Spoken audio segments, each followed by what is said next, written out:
What's up, everybody? Welcome to another edition of Stout Run's NBA Injury Report Analysis Show. I'm Drew Dinkmeyer, back in the host chair, alongside Mike Gallagher to walk you through tonight's 10-game slate in the association. 10 games with a lot of teams on back-to-backs, and I know the people in chat are disappointed. This will not be an OnlyFans count today. No Justin Fan with us today, unfortunately, unable to join. He's still working off the All-Star break hangover, so we'll next week. Mike, how are you feeling about a 10-game slate with most of the teams on back-to-backs and injury reports not even filed, and the show that we're about to tackle all of this? Yeah, it'd be a lot of guesswork, but listen to all the pressers. I think your mic got switched. Your mic's coming in kind of a little choppy. Yeah, so if you want to switch that. But yeah, a lot of back-to-backs. I think there's like more than half the slates on a back-to-back. But listen to all the pressers. Woke up at 6:15 this morning because I was like, okay, I'm getting a hike in because I went to Vegas, did like no exercising besides walking the strip. I was like, all right, no more. I need to get a hike in. So I sacrificed sleep for hiking here. But feeling good, ready to go, ready to break this down. Hopefully I'm now on a decent mic. Perfect. Yeah, not sure how StreamYard just decided to switch mics midway, but here we are. All right. Let's get into slate by slate, game by game stuff on this 10-game slate. Let's start with Cleveland and Philadelphia. On the Cleveland side of things, Donovan Mitchell listed questionable with an illness tag. He did not let us know yesterday and ended up not playing with that same illness tag yesterday. They're also listing out Pete Nance, Isaiah Mobley, their G Leaguers, Ty Jerome, Amani Bates, and then Tristan Thompson, who's suspended by the league. What are your notes or expectations here around Donovan Mitchell? Yeah, so, well, hopefully we get the hashtag, let them know. We didn't get it. We usually get it about, call it 2 hours before tip. We kept waiting and waiting and waiting. And then when the DFS show, we were like halfway through. It's like, okay, he's not going to let us know. So, it sounded like he had a chance to play. So probably a decent chance. They have 2 games that are road games. So if it was like a 1 road game, maybe he wouldn't play in that one. But for 2, coming off a loss, I think when the Sixers somewhat close to them in the standings, I think he plays, but it's a road game. The road game makes it a little bit less likely. You don't want to be traveling with someone sick. So definitely a decent chance he misses. Isaac Okoro played pretty well in this last game, shot the ball great. I thought he provided some pretty good defense overall, as he tends to do. But, Darius Garland's role really grew. I think he had 18 drives. Let me pull it up. I think he had 18 drives and it was quite a bit of touchdown. It was a great role, to put it that way. But they couldn't pull the win out. The Magic took away their 3-point shooting, and then Jonathan Isaac was really good to kind of change the game there. So they'll be looking to bounce back. Really nice win for hashtag our Magic. But yeah, obviously expecting Okoro to start for Mitchell again. But if Mitchell's in there, obviously he's starting in Okoro's place. And then, as we mentioned yesterday, no more minutes limits for Evan Mobley and Darius Garland. They are not listed at all. And we saw pretty full minutes from those 2 guys there. There was commentary from Bickerstaff that they're going to make it a little bit of a longer process. So maybe they don't hit that many minutes in this back-to-back. He says it's been so long since they were playing heavy minutes here. So maybe keep a little bit of an eye on not as many minutes for those 2 guys. All right, on the Philadelphia side of things, also on the second night of a back-to-back here, they've listed Nico Batum questionable with a left hamstring strain injury recovery. D'Anthony Melton listed probable with that back injury that he's recovering from. They will be without Robert Covington and Joel Embiid, and then they're also going to list out Kyle Lowry, who played last night with return to competition reconditioning. So we saw Lowry play pretty effectively for them last night, kind of got them back into the game a little bit. This opens up some playing time for some other guard options. D'Anthony Melton will slide into some of that for sure. I imagine he's got a minutes cap on him after being out for a long time. So what are your notes here on the 76ers tonight? Yeah, so let's start with who's going to start with D'Anthony Melton running into this thing. Nick Nurse said yesterday it's going to be a 3-man rotation to fill out the 5th starter. So the 4 starters for sure, when they're healthy, are going to be Tyrese Maxey, Paul Reed, till Embiid gets back, Tobias Harris, and Nico Batum is locked into a starting spot. So it's going to be a 3-man rotation, according to Nick Nurse, among Buddy Hield, Kelly Oubre, and D'Anthony Melton. You would think Melton coming for injury, they're not going to start him. You want a minutes limit. It's a rotation anyways. You think he's pretty unlikely to start. We got Melton at 20 minutes. That might even be a little high. I think once we hear he's officially off the bench, we'll probably ding him to like 18. We've seen him get being pretty limited by this back injury. But yeah, other than that, no taking away Lowry, that'll get Campaign in the mix. He was more or less out of the rotation for a good chunk of this game, so he'll be back in the rotation here, probably playing the maxis and then maybe not many more if Batum's in. So if Batum's out, that probably gets Kelly Oubre, I would say, in the starting lineup. So if I mentioned the Batum lineup in, but if he's out, it would be Oubre in his spot, and I'm still expecting Buddy Hield to kind of start, kind of regardless. It could still be Oubre, especially in this matchup, especially if Donovan plays. You need a little bit more length and switchiness. So, but for now, lean with those guys there. So I think that covers it. All right, let's move to Toronto and Atlanta. On the Toronto side of things, RJ Barrett on the injury report with a questionable tag. Left knee injury management is the tag here. They are on the second night of a back-to-back, as many teams playing tonight are. What's your expectation here for RJ Barrett? Yeah, he's been limited with this management tag. We saw him get a Q tag last time, but that was for personal reasons. But he could be limited. They could hold him out here. They've been starting Bruce Brown when they do miss him. So, yeah, pretty straightforward. Don't have a great read. But not a great sign that he's still getting the tag after the break. A lot of times guys lose that, back-to-back restriction after the break when they were going into it. And they had, call it 2-3 weeks of having the restriction. Perfect example will be Evan Mobley and Darius Garland, which we just talked about. So, yeah, pretty straightforward there. There was some interesting commentary. 7 dimes from RJ Barrett, very uncharacteristic. And Darko had mentioned that they were talking about like Manu Ginobili being kind of like an idol for him for how he wants to play. Obviously, the left-handed nature was, I assume that's why that was that comparison. But I mean, best game from the Raptors in a while. One of their best defensive games. They couldn't really stop. They couldn't really. I mean, the Nets couldn't get anything going really besides Claxton and Mikal. And then Scotty Barnes wouldn't shout him out. His role is kind of back here. There's a chance that maybe it was like a post-break thing to increase his strides and his handling. That's kind of really come around. And then Emmanuel quickly, just wanted to note him too. I was doing some research. His like pick and roll game was like the best as a Knick. It's really fallen off. He's lost like call it 0.5 points, which is a big number per possession. So let's see Emmanuel quickly get going here. Gary Trent had one of his best games. He played really well after he was slipping a little bit. So yeah, pretty much covers that. And then I think that's obviously this is a game you want to target. The Coors Field of the NBA. We know there are a lot of high scoring games in Atlanta, so a lot of guys to like in this game. Yeah, and that note on quickly struggling in the pick and roll with Scotty Barnes' role kind of emerging from a ball handler spot. Those two things might be connected in terms of Toronto continuing to adjust and figuring out how to fit these young pieces together best. And I think one of the things that they might end up figuring is the ball in Scotty's hands more and quickly more as like an off-ball shooter, secondary creator, as a way that makes a little bit more sense.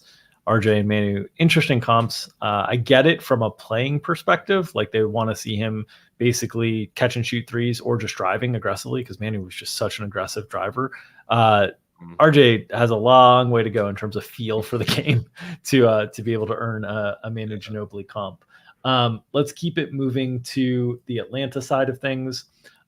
Their injury report is pretty full. They are not on the second night of back-to-back.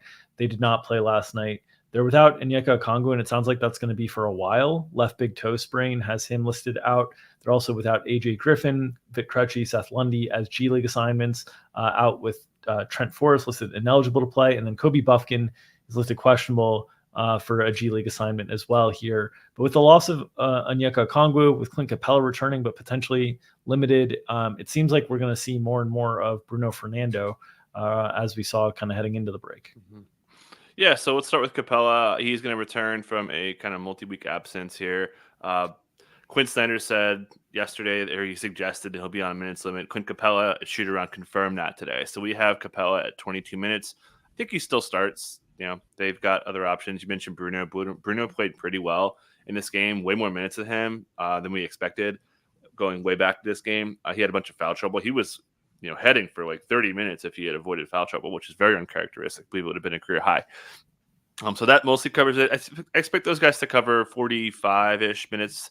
We've seen them use Jalen Johnson just because we know Capella's on a minutes limit. And again, Bruno, not a guy who usually plays a ton of minutes. So let's talk about another thing here. I want to talk about DeAndre Hunter. His minutes are up. He's almost was hitting 30. We saw him get limited. He was starting before. Is he back as a starter? It's a pretty big question today. We talked about that Derek Lively is getting his job back today. We talked about that yesterday.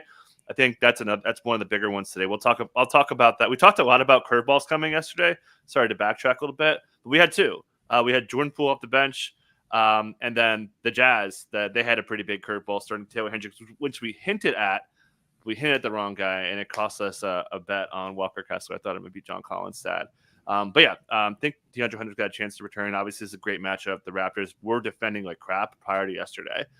Really, really poor on-ball defense. I covered boy Trae Young here for the spot. He has killed the Raptors in his 3 games, 33 and 14, I believe, in his 3 outings. And that was with Dennis Schroeder guarding him, a little bit of OG guarding him, and now they've got like nobody to guard him. So I have pretty high expectations for Trae Young today. Yeah, on that note, I'm interested to see kind of over time how Emmanuel Quickly, the advanced metrics really liked him defensively in New York quite a bit. A lot of that was against second unit players. It was also in a Tom Thibodeau system in defense. And it was part of the reason that there are some advanced statistical models that viewed Quickly as like a rising superstar, which is why Knicks fans got really, really excited. I'm interested to see, obviously, learning a new system, moving over to Toronto. Like, there's a lot of adjustments and takes time to, especially on the defensive side, to work and communicate with each other. But that's one thing I'm interested to see over time is how much of that was Emmanuel Quickly, how much of that was Tom Thibodeau's defensive system, so on and so forth. So far, it hasn't been so good for Quickly defensively with Toronto. On to Clippers and Memphis. Clippers on the second night of a back-to-back here. We do not have a filing for them. They just filed. Okay. Okay. So what is the update with the Clippers heading into this back-to-back tonight? 0. It is clean. So we saw Kawhi. He missed the last game of the break. There was some commentary saying that it wasn't a serious thing. I thought there may be a chance they sit him. There may be a chance they risk Paul George coming off a back-to-back with the layup, but they are good to go. They should destroy the Grizzlies here.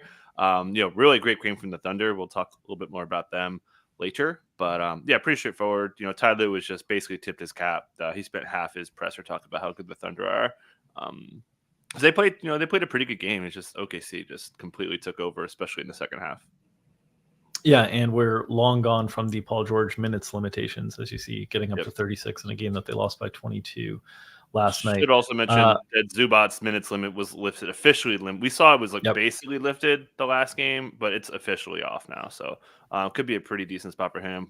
Bad matchup though. The Grizzlies still defend the interior pretty well whenever Jaren Jackson's active.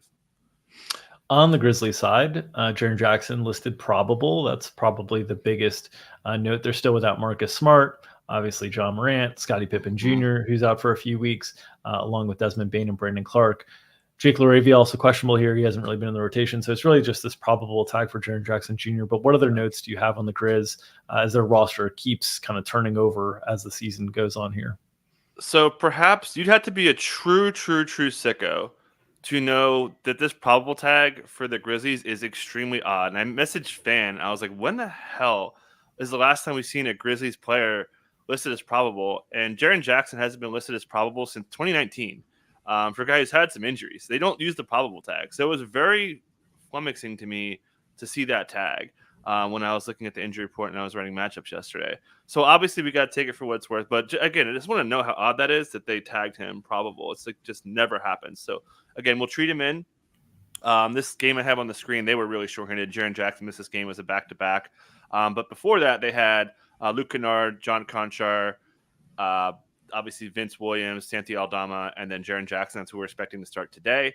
And then we look at the backcourt. This is the last day for Jordan Goodwin's 10-day, and then they're going to probably try for another player exemption because all these guys are hurt. So expecting Goodwin to probably get a last look, probably over Gilliard. That's where we're at. But they're also getting Jake LaRavia back, so they might play a little bit bigger. We have had Contra more as like a 2-3 or even more of a 2. Maybe they play him a little bit bigger to get LaRavia back. I don't know if they're going to play Jordan Goodwin for sure, especially with Derrick Rose expected to be back here as well. We know Lamar Stevens has played pretty well. So, yeah, kind of a lot of bodies to throw in new here, but for sure expecting I wouldn't say for sure, but expecting Luke Kennard, John Conchar, mentioned Vince Williams, Santi Aldama, and Jaren in the first unit. Obviously, we're going to get GG. He is Mr. TNT. Every time he's on TNT, he goes off. No TNT game for them today. So he's in there for sure. I think Lamar's kind of in there for sure. LaRavia maybe. And then I think Rose and then maybe Goodwin. So, and then everything else is kind of up in the air. You don't want an Abe. and those guys. Someone in chat asking if you think there's the probable tag is any sort of red herring for limited minutes or anything like that from Jaren. My first read was like, this is like a wink, wink. We're gonna sit him out of back-to-backs when we get there, and that's what they've been doing anyways. I don't know. It's just odd. I just want to know how odd it is. So it could be, like I said, we haven't looked at props yet, but if there's something, I'm gonna be like, hey, Jaren Jackson. If we're looking at unders, be a little careful. The only thing that I'd note is that when we talk about players having minutes limitations or different things like that, it's usually when we're stressing concern about it, it's in situations where we know players have to reach a game's minimum threshold to be able to accomplish something from a reward perspective. I don't think Jaren's in the running for any award type situations this year, so I don't think you'd see any shenanigans on that front. Would it maybe pull a ceiling from the 36 to 38 we've seen to maybe a 33? That's possible, certainly. But I wouldn't think like, oh, you're gonna find Jaren Jackson 25 minutes, no foul trouble. Like that would be very surprising to me, just because there was a probable tag tonight. I think you'd see a questionable tag in him. Like the guys play through questionable tags. It's not like they miss every questionable tag that they have. So it's an unusual distinction, but it's not one that I would be too worried about what it means for minutes or anything like that. Yeah, and it should mention his role is insane. Last 13 games, 36 usage rate. He's pick and roll handling. He is one of the biggest roles among any front court player in the league right now.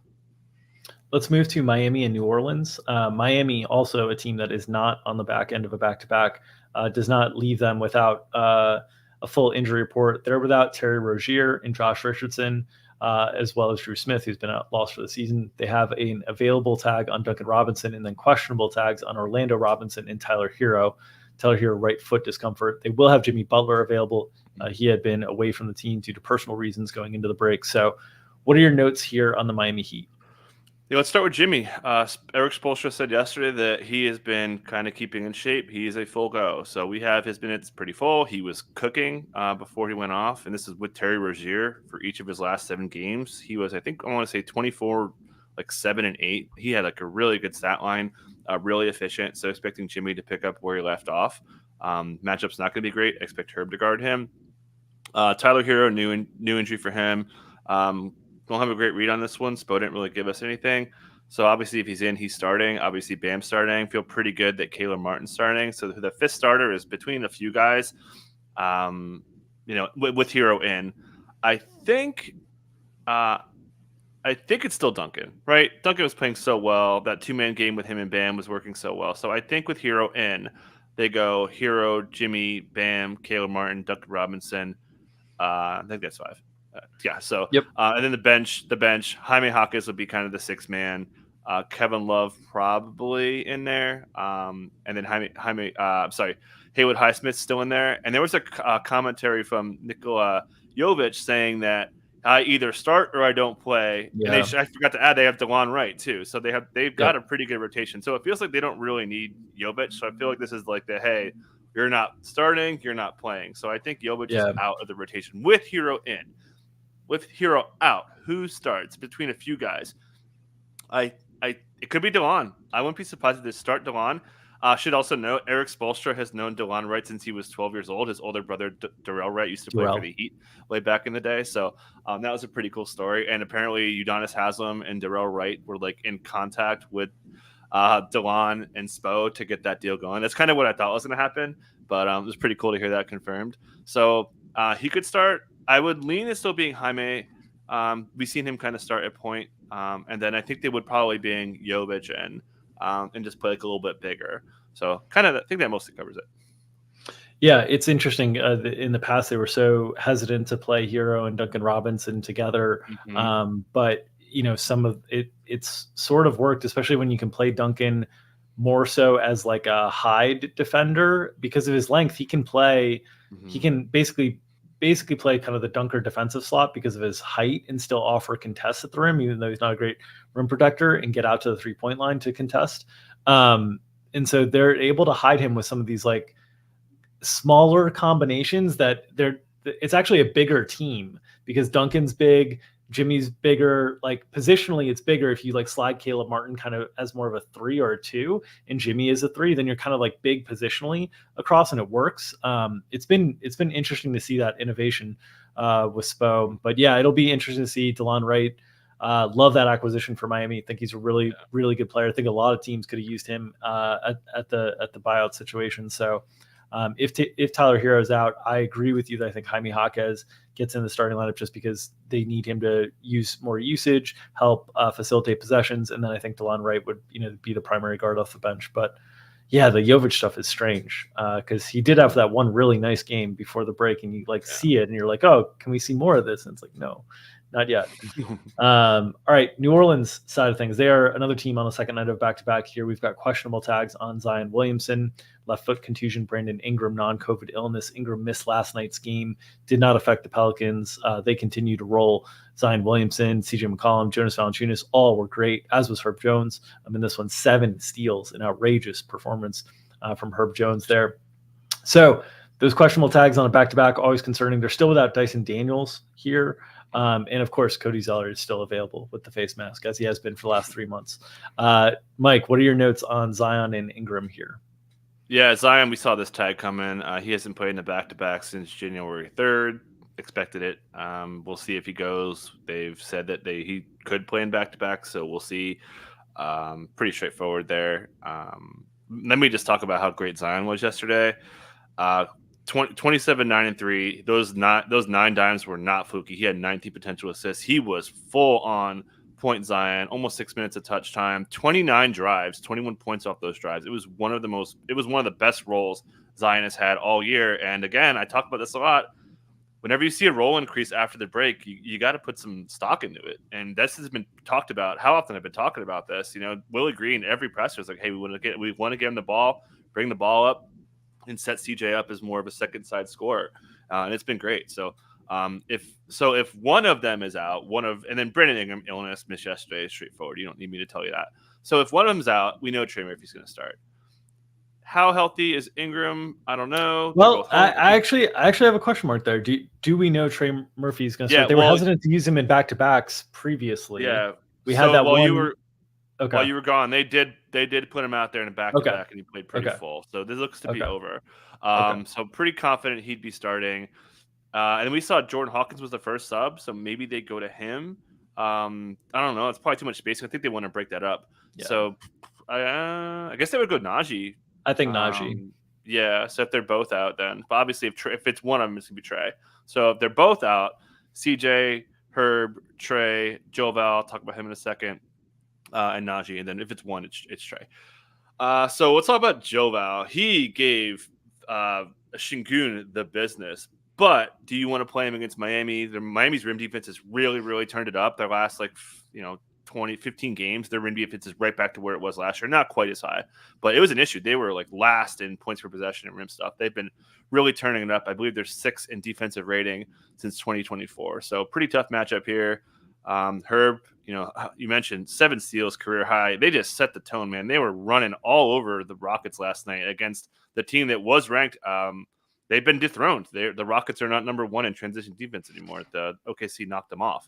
So yeah, that was just a really nice win out of the break, which is tough to do. To come out of the break and just dominate like that against an okay team. Although the Rockets are playing worse, we'll talk about them in a little bit. One thing I will note with Joe Val is you see last night the 27 minutes. You see Larry Nance Jr. only 12 minutes. And you're thinking, okay, well, that's 9 extra minutes that we still have. You see Cody Zeller had 2, Jeremiah Robinson Earl had 2. They played together in garbage time. Okay, that's 7 extra minutes. Well, that's Zion at the center spot for 7 minutes. And that led to more Najee Marshall, Jose Alvarado, Jordan Hawkins, so on and so forth. So the question being, if Zion and Ingram are both out, it's probably better for Joe Val because they can't really play Zion at the center spot. Larry Nance, they can only play so much at the center spot. So Joe Val's minutes get a little bit more stable and go from a range of, let's say, we've seen at the lower end for Joe Val, some games get 20 in a range that goes 20 to 30. Well, if you take out Zion and Ingram, maybe it's more 23 to 28 or 30 or something like that. But I think it's noteworthy that they have been mixing up some of these lineup combinations where they've gone with Zion at the center spot that could cut into Joval down the road when they have everybody together. But when they're starting to miss guys, that in a weird way helps Joval's minutes floor despite the matchup, just because they kind of start running out of wings to play the way that they want to. In the Dyson Daniels injury is kind of a big one for them too, because he provides a lot of positional flexibility as well. Okay. Yeah, he would have been candidate to start for sure if he was healthy. Let's move to Phoenix and Houston. Both teams on the back-to-back here. We did get a note on Phoenix that filed after the injury report, before this 2:30 injury report. Bradley Beal and Yusuf Nurkic listed doubtful tonight on the second end of a back-to-back. I did not see any other notes on that Phoenix injury report. We'll get the full filing on the 2:30 in a few minutes here. But without Nurkic, we'll see Thad Young, I assume, tonight. We did not see him last night. There were some question marks over whether we would. It'll be interesting to see between him and Drew Eubanks how that shakes out, because they didn't see a lot of Drew Eubanks last night either in a game that played a little bit smaller on the whole. What are your notes on what your expectations are for the Suns tonight without Nurkic and Beal? Yeah, let's start with the Nurk part, since that's the new stuff. We'll get to Beal in a second. But yeah, tweaked his ankle yesterday. Seems like he's going to miss maybe just a back-to-back. It didn't look bad to me. So yeah, that's kind of straightforward. It's against Şengün. So I would say it's going to be Drew Eubanks getting the start, probably a quicker hook. He hasn't been playing all that great. They've put Kevin Durant on Sabonis before, though. So I wouldn't be totally shocked if they start Royce and they just start Kevin Durant and put him on Şengün. I don't think you want to start that way, though. I think that's a pretty big underdog way to go. So I would expect Eubanks to start. I wouldn't be shocked, though. And then Thad Young, Frank Vogel said they were talking on the bench if they wanted to go there. So they were close to getting there, but they were, I think that 15-0 run from the Mavs to start the third quarter kind of took that off the table. All right, we just got to go small here. So, so expecting Eubanks, probably seeing Thad. Definitely going to see some small stuff, especially in the non-Şengün when we see the Jeff Green stuff. Expect that to be mixed in. Obviously, Eric Gordon starting for Bradley Beal. I mentioned yesterday, Bradley Beal practiced 2 days ago, and they wanted to see how he responded. Probably not great to get basically ruled out for 2 games in a row. So Bradley Beal's hamstrings have been a huge problem now for about 3 seasons. So this is a big concern. This has always been a big concern. But do want to highlight what Devin Booker did. The role was massive. Almost 9 minutes of touch time. The drives were way up. He looked really, really good. Matchup, I think, is fine. He's cooked Dylan Brooks overall. So I'm really impressed with what Devin Booker's got going on. Almost cover boyed him today. And then Kevin Durant, the role was there.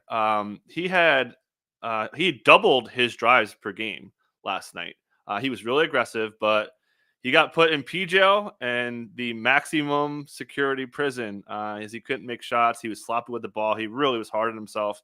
I could see a Kevin Durant bounce back game there. And they're never limited. Cash the over 4.5, 36 minutes or more, that ticket that I talked about on the DFS show yesterday with Grayson Allen also getting up there.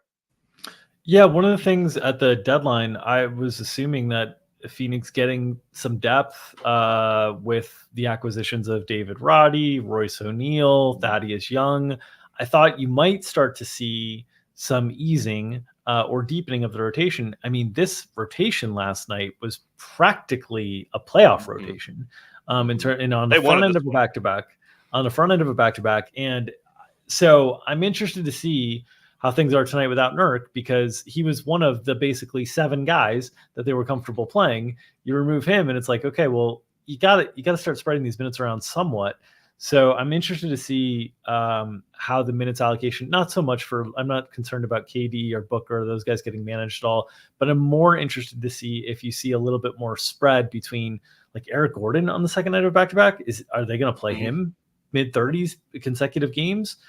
If not, where is that playing time going to go? So those are some of the things that I'm a little bit more interested here on the Phoenix side of things, because I really thought they were going to trust some of the depth that they had acquired at the deadline. It doesn't look like they're ready to do so.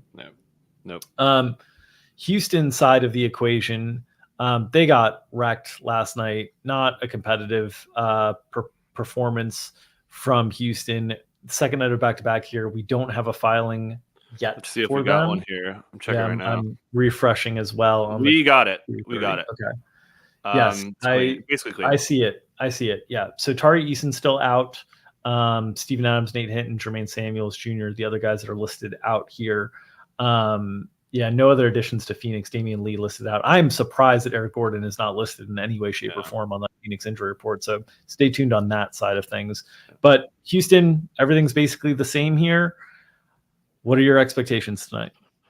Yeah, well, just Eric Gordon. You missed an Eric Gordon like crazy alley oop. Like 2 or 3 games before the break ended while you're away. I was like, oh, well, look at Eric Gordon. But yeah, so let's talk about Jalen Green first. He's not doing good.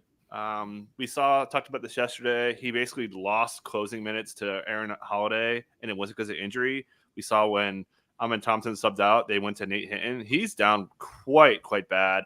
Udoka was not happy with him. Udoka was also really upset with Şengün because I mentioned Joe Val gave him the business. So, I mean, do you want to put Jalen Green against Devin Booker and they're going to hunt them? They're going to hunt Jalen Green to death here. So, insta-fade for Jalen Green for me. Fred VanVleet's role really shrunk in this game, partly because of minutes. But Amen Thompson handled a lot. Amen Thompson played really well. He is coming, and he's coming for Jalen Green. I think that they want to play him so much that Fred VanVleet's minute ceiling won't be as high. We saw him like hit 40 all the time. And I thought Dylan Brooks played a pretty bad game. Jabari had a terrible game. On-ball defense and everything was a big problem there. He'll have to guard Kevin Durant today.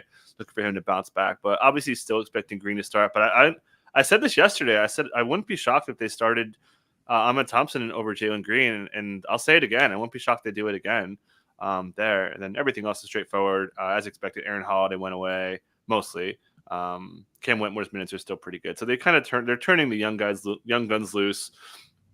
Tied to playing poorly, tied to being 24 and 31 now. So I think that Amen Thompson, Cam Whitmore, kind of trending up, and some of these older guys are trending down. But Şengün needs to bounce back, but I expect him on a shorter leash if he is struggling defensively.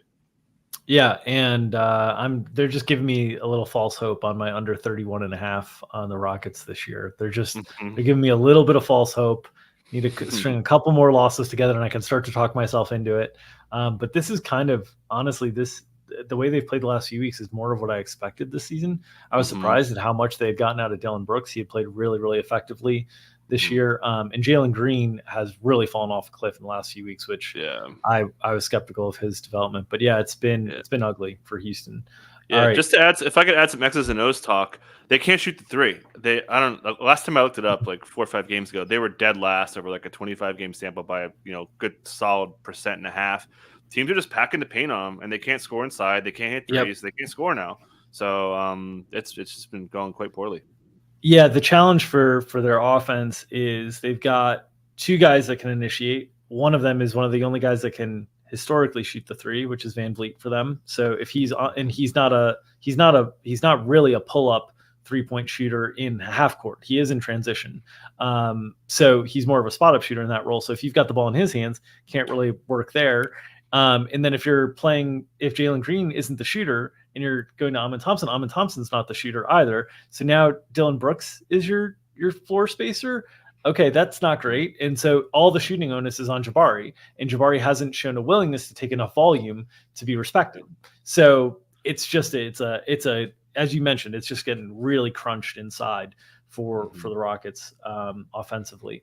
All right, it's so fun. Şengün's really, because like they sent help on him quick. That there was a game against the Grizzlies that when I talked about earlier when Jalen Green couldn't get back out there. They were insta tripling him because they just didn't trust anybody to make shots. It's like just really tough on Şengün right now. It's not only trusting guys to make shots, it's trusting the team to move the ball, to get the best shot. They've got a lot of guys who catch the ball and don't make a decision. And that's a problem in the NBA. The ball, that's a way of ball stopping. We talk about dribbling a lot, and there's also guys that just aren't ready to make quick decisions, and that's been a challenge for the Rockets this year. All right, and Washington. Herb picked up some of the entry passes to Şengün. Last one. Washington and Oklahoma City. Washington side, nothing on the injury report to be super concerned about here. Jordan Poole got benched last night. He seemed very frustrated by that decision. What other notes do you have on the Wizards? Yeah, let's talk about how the Jordan Poole benching affected the rotation from a role standpoint first as I pull up my notes. Let's talk about Poole. Commentary, he would get the ball in his hands more. No, he did not. His touch time, despite the minutes being about the same, went down. His drives down. His volume was up. His volume was pretty good. He got his shots off, which is going to be a Jordan Poole thing. But Yeah. the role was not good. After the game, he said, if there's any common sense with the situation, you should know how I feel, but I'm just going to come out and do what I can do to help keep the team moving. And apparently his body language was pretty bad. So tough scene here for Poole. The minutes are going to be pretty gross. Obviously, this matchup is really, really bad. Perimeter players really struggle against OKC. So, yeah, Poole's kind of dead. Again, 15-point spread here. But on the flip side, Tyus Jones, awesome. 14 assists.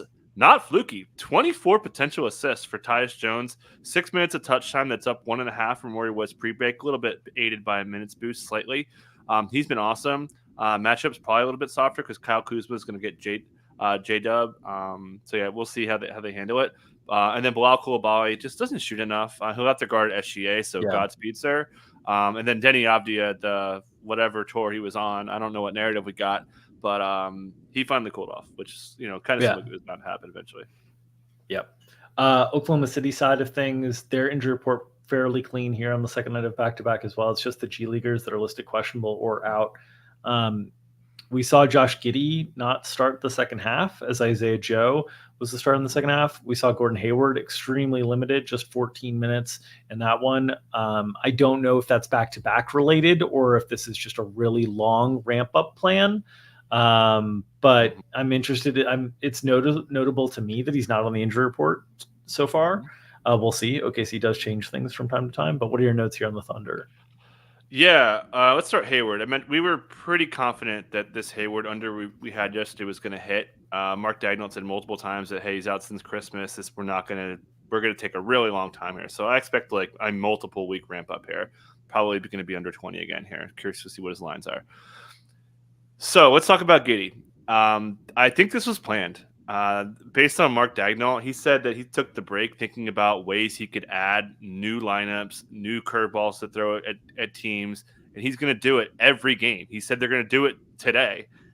He said they're going to keep throwing out new lineup combinations to keep people guessing. He wants to kind of keep people on their toes. So maybe it's Giddey for Joe again. SGA said that this was something that they were kind of planning to doing. I wouldn't be surprised if it's Case and Wallace, especially, maybe you put him on Tyus Jones. So I think that this whole like Giddey starts the first half, sits the second half could be like a pretty because you're not taking out Chet, you're not taking out JW, you're not taking out Dort, and you're obviously not taking out SGA. So I think, we could get a, super sub kind of situation. It just makes Giddey like really tough to trust. Because this is going to continue based on what Mark Dagnall was saying. And we knew last year we couldn't pin him. We used to really struggle figuring out minutes projections, but now they have, 5 stars we feel good about. And then their back end of their bench, we feel pretty good about. And then we also called that Jay Will was going to lose his minutes. And that happened here. So yeah, going to be really tough to know OKC. Obviously this matchup is really, really strong. Should mention how bad the Wizards were. They gave up 70 rim points last night. That's 20 points more than their league high 50 per game. They got absolutely mauled by the Nuggets. But yeah, this is going to be a complete blowout. Yeah, and R.I.P. Poku. Pokuševski. R.I.P. Poku. By the Thunder. Yeah. We were both excited about Poku. Never ended up working out.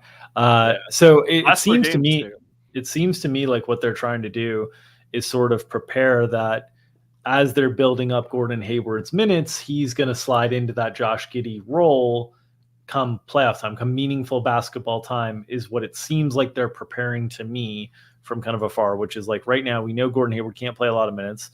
We've still got this Josh Giddey situation. So we're going to have Josh Giddey start the first halves. We'll maybe mix in Isaiah Joe, but kind of long-term looking out at what the picture is for OKC, it might be Gordon Hayward, if they can get him fully healthy, kind of in that Giddey spot from a closing perspective in terms of closing lineups that they would operate with. Could even be Case and Wallace or Isaiah Joe, depending on matchups as well. But Giddey just doesn't fit a lot of playoff basketball iterations of what the Thunder might be doing out there. And I think they're preparing for that now. I want to add one more thing if I could add really quick. Hayward's role was non-existent. He was just chilling in the dunker. He wasn't like setting any screens. He's not healthy. Yeah. I mean, I don't know if you saw the warm up video that they posted of like that one of the beats posted yesterday. He was not. I mean, he was just coming off a screen and shooting. It wasn't like dribble, make a move, and like I don't think he's fully healthy. And he had a kind of a big sleeve on his like calf area as well. So yeah. 0.3 minutes of touch time. He only had 14 touches, and that's like an insanely low number. Getting only a touch a minute. So yeah, he was just not involved at all. Did you mention just like and Mark Dagnall even said they're not going to run any. They're just going to run him in the base schemes right now. So just impossible to trust in fantasy. All right, Charlotte and Golden State. Guessing game time because neither team is filed. We can start with Charlotte. Any concerns on the Charlotte side in terms of what we'll see tonight? They were the big victors for you yesterday. Yeah, you didn't need the points. You could throw those points away. So what are your thoughts on the Hornets tonight? I don't know if I could do it again. Although I will be ready. I'm going to be ready. Maybe Steph sits, maybe Draymond sits, and I'll keep riding the Hornets, man. Let's talk, but no injuries. Let's talk about the Hornets though. They're apparently my new. I love bad basketball. This is like my new baby.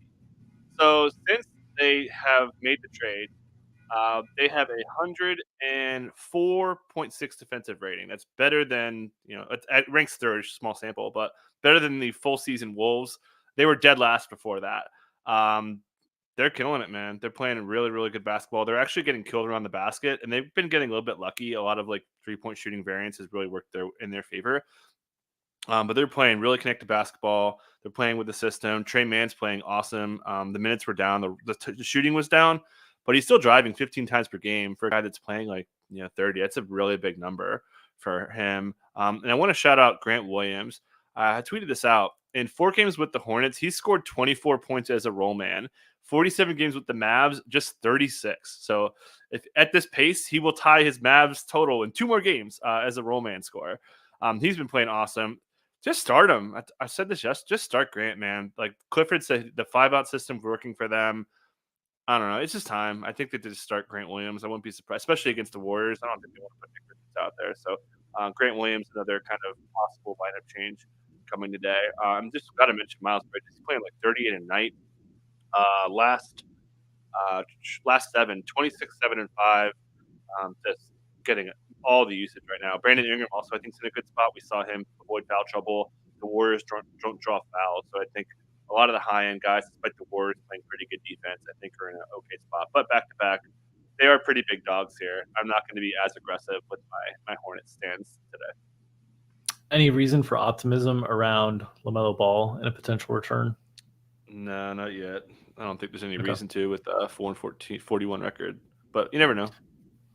All right, let's move to Golden State side of things, where they had a nice win last night, kind of comfortably put away the Lakers. They're in a position that normally on the second night of back-to-back, especially with an opponent like Charlotte, you would be pretty skeptical of seeing some players rest, but it's coming off the All-Star break, and they kind of need to get every game that they can get. So do you have any concerns or any players that you are kind of on the lookout for from a potential future injury report as we look into an hour or so from now when we get clarity on Golden State's injury report?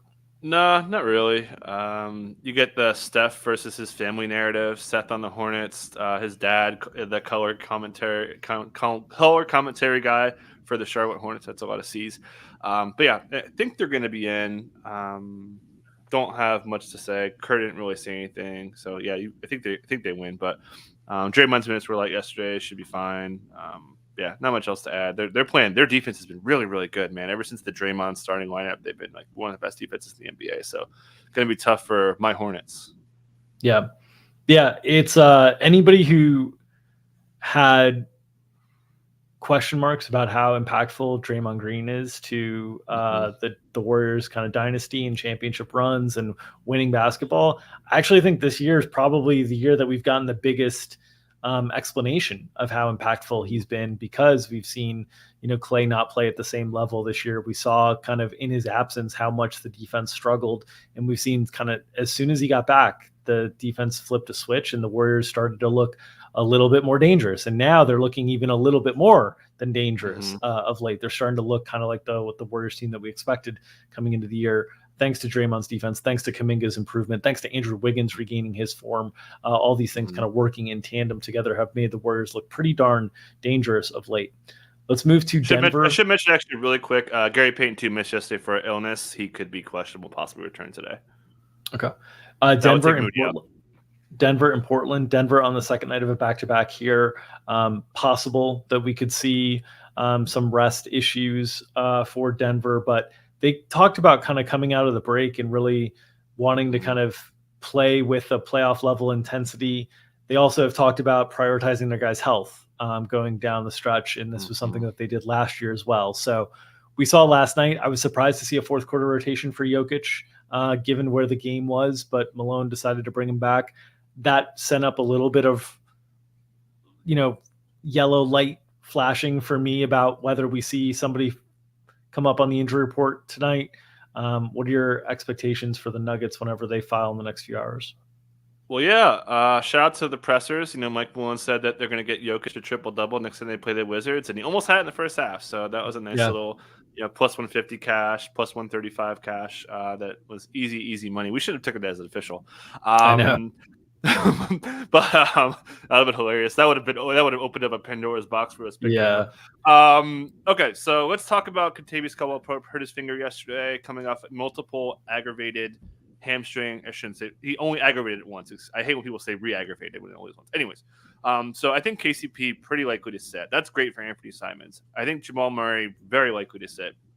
That would get Reggie Jackson the first unit. Not as like pretty decent dip. And then we saw MPJ. He's missed some time. He's had braces on his back at times. He could miss this game. Aaron Gordon's had some calf things over time. He could miss this game.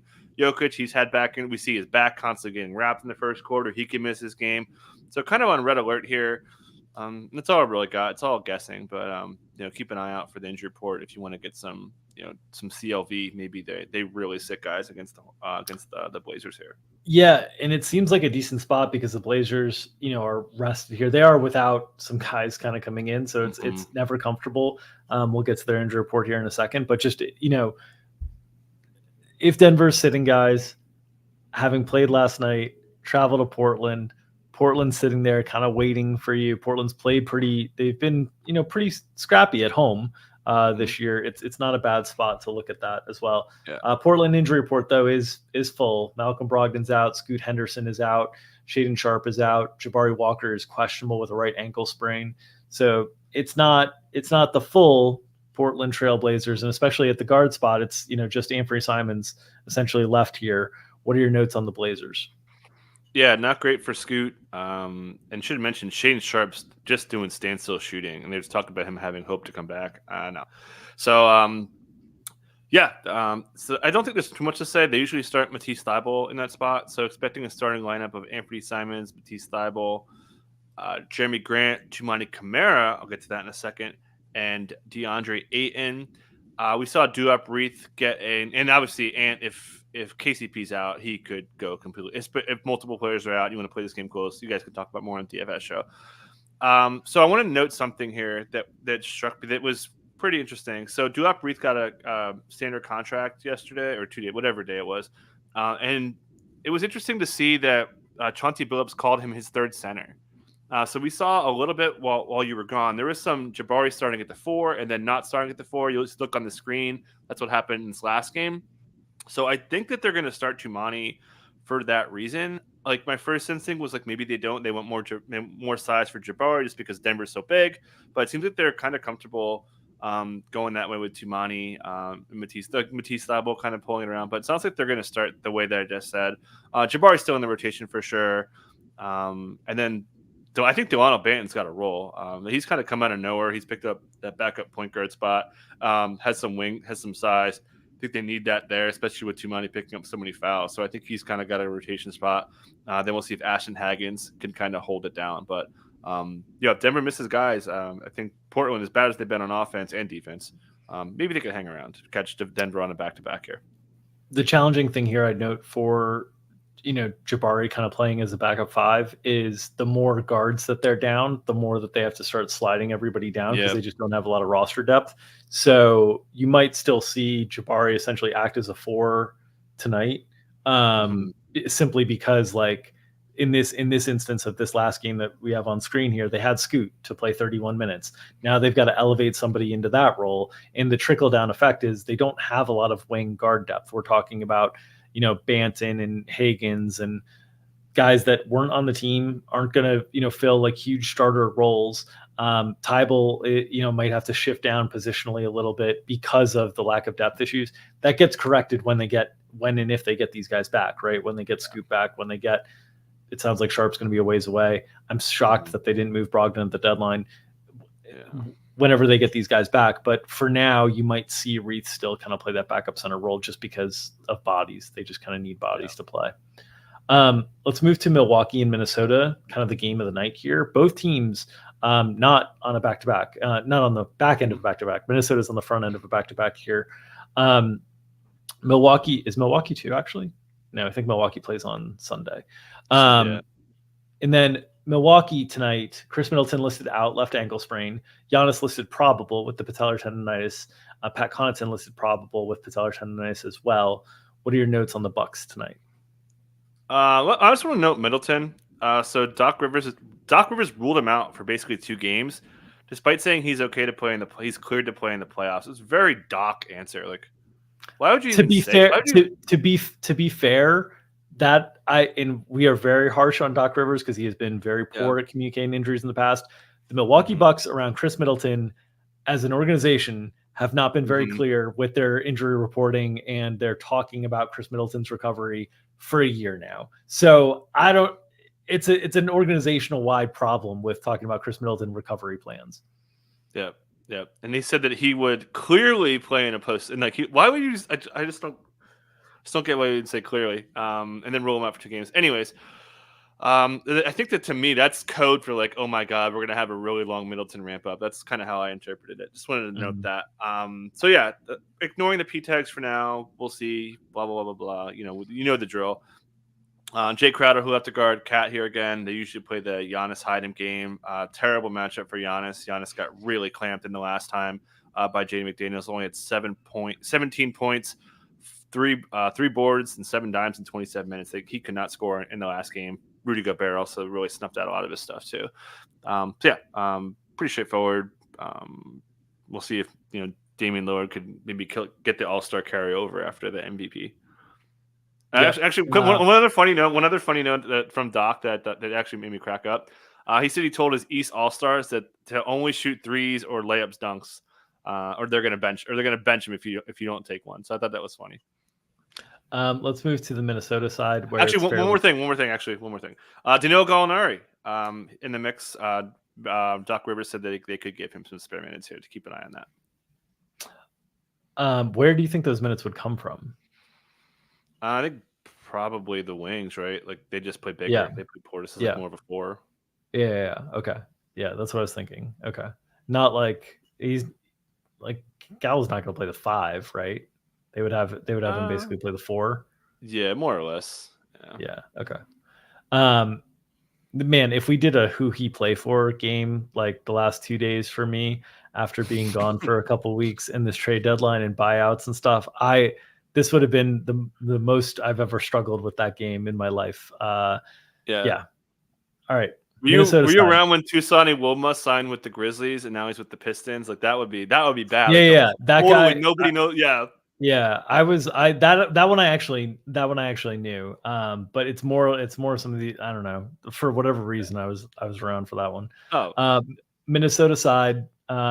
They just have the G League guys out, so they're fully healthy here. No questionable tags for their guys returning from the All-Star game, where Cat put on a show. Anthony Edwards put on a different kind of show.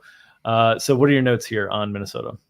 Yeah, there was a bit of a quote wink wink on a back-to-back. Chris Finch said they had to be mindful of back-to-backs. As you mentioned, they are in a back-to-back. They are at home tomorrow against a pretty bad Brooklyn Nets team. So yeah, probably all out balls to the wall today. Get this win, national TV. But for those, we're not doing a show tomorrow. So for those of you guys who want to hunt 28 after gang, there could be some rest coming tomorrow. I would think Rudy Gobert possibly tomorrow, or even Ant, or even Cat, or Conley, any of those guys.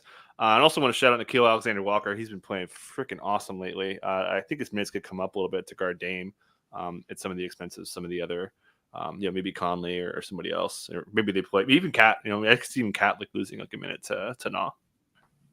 All right. That will do it for this edition of Established Runs NBA Injury Report Analysis Show. Lakers Spurs. Oh God, there's another game. No. Oh, there's still one more game. I thought we were done. One more. All right, Lakers Spurs. Two teams who have also not filed on the second night of a back-to-back here. I guess we can start with the Spurs. Any concerns over Wembanyama on a back-to-back or Keldon Johnson? Those guys are the guys who've been most kind of impacted this year. What are your notes or anything to look out for on the Spurs?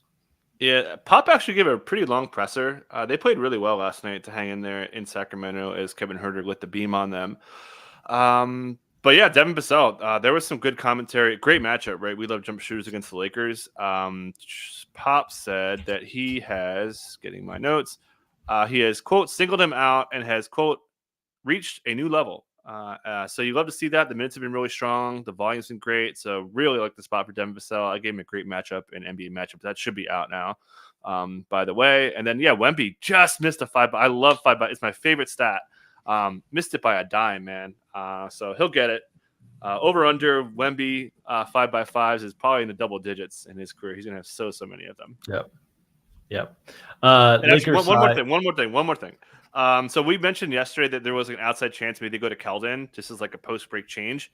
Pop shot that down. He said that Keldon was like welcoming to that, and it gives them second unit scorer there. So it sounds like we're kind of stuck with Julian Champagnie for a bit. All right, Lakers side. LeBron James missed last night's game. Anthony Davis lost his voice, and that was apparently why the Lakers couldn't defend last night. What are your notes on expectations on the Lakers tonight? Yeah, let's talk about LeBron. He is, quote, in all likelihood going to play according to Darvin Ham. They set him out yesterday in a back-to-back. They're back home here, so expecting him to go pretty sure. But the fact that they wouldn't say he's going to get the Q tag. We know Anthony Davis is going to get probably the Q tag again. Should mention Austin Reeves got stretched out in the third quarter by the trainer. They were kind of stretching his leg out, so keep an eye on him for the injury report. That did not help Spencer Dinwiddie, who we had over on. He was god-awful, corner standing, brutal game. We got a little bit of Jackson Hayes overlap in the first half, and then none of it in the second half. And then we had an under, and he got killed. We killed us in garbage time there. So expecting a starting lineup of D'Angelo Russell, Austin Reeves, Rui Hachimura, LeBron James, Anthony Davis, still Spencer Dinwiddie off the bench. Max Christie had a pretty big role there. Jackson Hayes should be most of the core guys there. I think Cam Reddish should probably get a Q tag, possibly back today in a back-to-back because he was pretty close to playing yesterday. All right. That will do it for this edition of Established Runs NBA Injury Report Analysis Show. Thank you all for tuning in. As always, the best way to support our show is by supporting our YouTube channel. We are in pursuit of 5,000 subscribers by the end of the NBA season. We are currently about 300 subscribers short of that goal, so we'd appreciate your help by subscribing to this YouTube channel. You can hit the bell and get notifications whenever we post new content, whenever we go live on these injury shows Monday through Friday at 2 o'clock Eastern time. As always, if you're interested in joining us behind the paywall, you can check out establishedrun.com/subscribe-NBA for more details on our DFS product offerings, as well as our props product offerings. It'll be myself and Gary Hartman behind the paywall today talking about this 6-game or 10-game slate, depending on what site you play on for DFS tonight. We'll break it down. The good chalk, the bad chalk, the leverage contrarian plays, so on and so forth. And of course, the flag plants on the DFS show behind the paywall, 5 o'clock Eastern time tonight. As always, if you are enjoying this great free content that we are providing, the best way to pay us back is by smashing that like button. You feed the algorithm by smashing that like button. It helps feed our families and allows us to feed you the NBA injury information analysis you need each and every day to set your DFS lineups, your season-long lineups, and make your spread bets and your prop bets. So smash that like button, feed that algorithm. Nom, nom, nom, nom, nom. Have a great weekend. We'll see you next time.